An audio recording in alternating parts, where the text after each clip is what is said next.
由維也納搭火車唔使3個鐘就到達莫扎特嘅出生地薩爾斯堡。薩爾斯堡係德國邊境嘅第4大城市，素有音樂之都之稱，亦都係莫扎特嘅出生地。呢棟1880年黃色嘅 building 就係莫扎特嘅出生地，亦都係一個專門介紹莫扎特同佢音樂嘅博物館，每年吸引數百萬遊客嚟參觀，係世界上參觀人數最多嘅博物館之一。莫扎特嘅爸爸李奧波特·莫扎特嚟自德國，佢係親王大主教嘅宮廷樂師同埋作曲家。佢嘅妻子安娜·瑪利亞係聖吉爾根法官嘅女。佢哋新婚後喺1747年搬到嚟呢個 building 嘅第3層，喺度生活咗26年。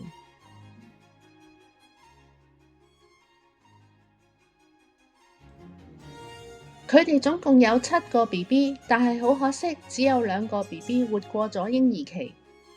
佢哋嘅女瑪利亞安娜莫扎特生於1751年，而佢哋嘅仔沃夫岡阿馬迪斯莫扎特就喺1月27號1756年出世。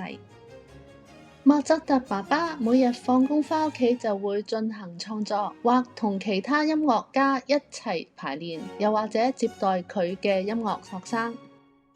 莫扎特同家姐喺好幸福嘅家庭中生活成長，佢哋亦都好快成為世界上最著名嘅音樂神童。佢家姐曾經講過，冇人逼小莫扎特學作曲同彈琴，但係佢就日日夜夜坐喺鋼琴前不停演奏。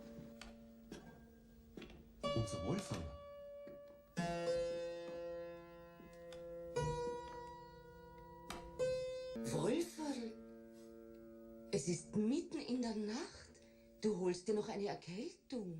Husch ins Komm, gebiete. Lassen Sie es allein, ja? 莫扎特爸爸見到佢咁有天分，都好想栽培佢成為一個出色嘅音樂家。Willst du? Ja. Gut.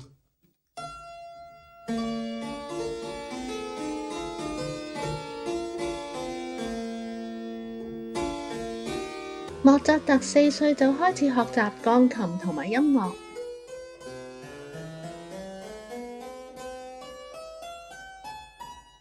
5歲嘅時候，再開始創作自己嘅樂章。嗰陣時，佢仲未識得用鵝毛筆寫字。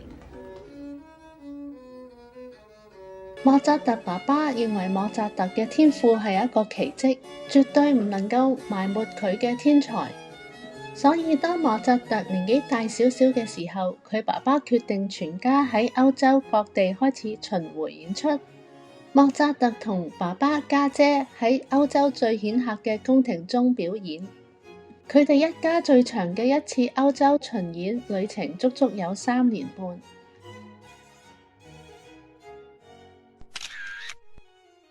呢個係莫扎特童年時親筆寫下最早嘅作品之一。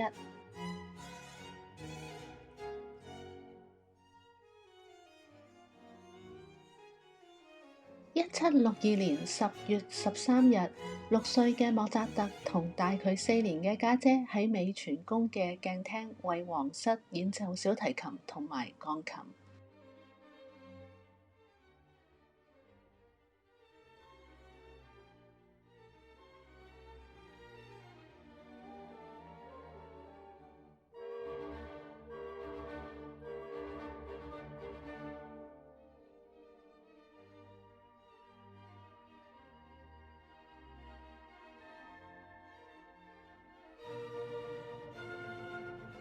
莫扎特大部分嘅青年時期都喺巡迴演出中度過。1781年，莫扎特決定由薩爾斯堡搬去維也納，因為佢覺得自己喺薩爾斯堡唔受賞識，發揮唔到佢嘅才華，收入又微薄。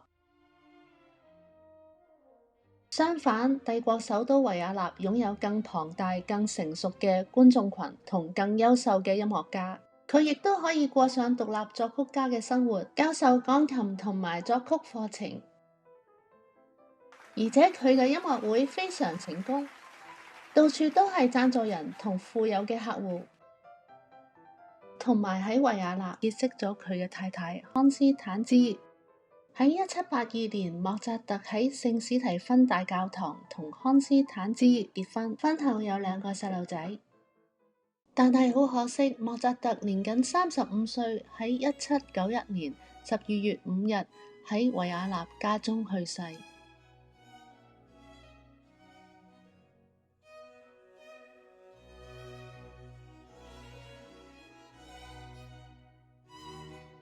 短短35年嘅生命，佢創作咗總共600部嘅作品，同埋150多部未完成嘅作品。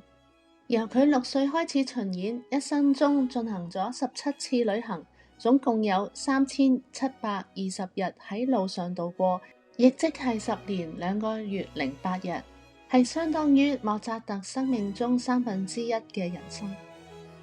如果大家嚟薩爾斯堡，真係唔可以錯過嚟莫扎特嘅博物館。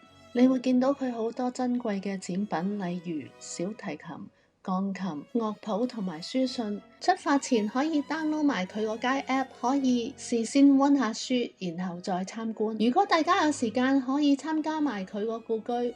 由博物館行去只係幾分鐘路程，但係如果時間唔許可，只可以揀一個嘅話，我就建議大家去佢個博物館。莫扎特嘅博物館條大街係叫做壽司街。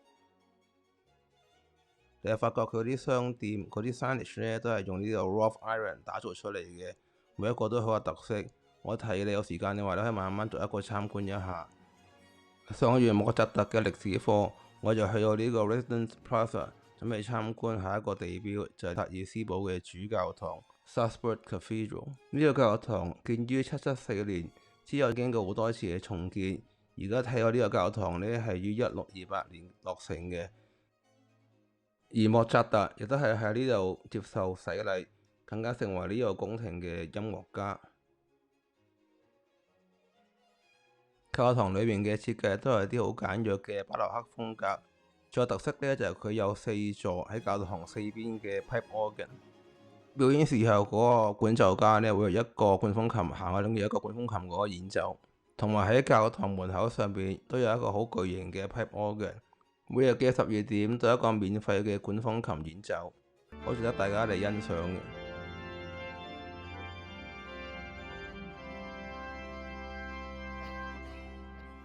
參觀完管風琴表演，我哋返去薩爾茲河邊嘅一間海鮮餐廳。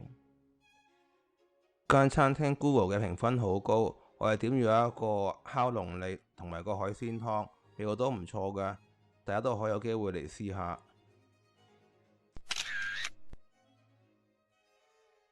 食完午飯，最好就係行小斜坡去一個隱世欣賞呢個薩爾斯堡舊城區嘅觀景台 Wunsberg 僧侶山。呢度好清楚看見薩爾斯河同埋充滿大量巴洛克風格建築嘅舊城區。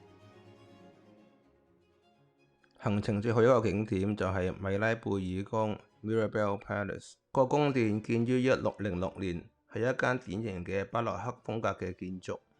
如果大家有睇電影《仙樂飄飄處處聞》，就應該會認得呢個係呢個電影某一個劇情嘅拍攝場地。宮殿外邊嘅花園 Mirabell Garden， 中間呢一個噴水池係一個好出名嘅打卡點。有啲影相過去呢，仲可以影到山丘上邊嗰個嘅薩爾斯堡高地要塞。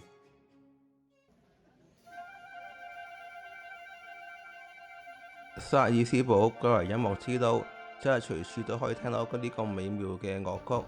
我哋今日喺呢度呢，仲啱見到一隊嘅青年樂團呢喺度練習，咁我哋都停低聽聽佢哋演奏先。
除咗業餘表演之外，薩爾斯堡喺每年嘅7月尾都有一個舉行為期5個禮拜嘅薩爾斯堡音樂節。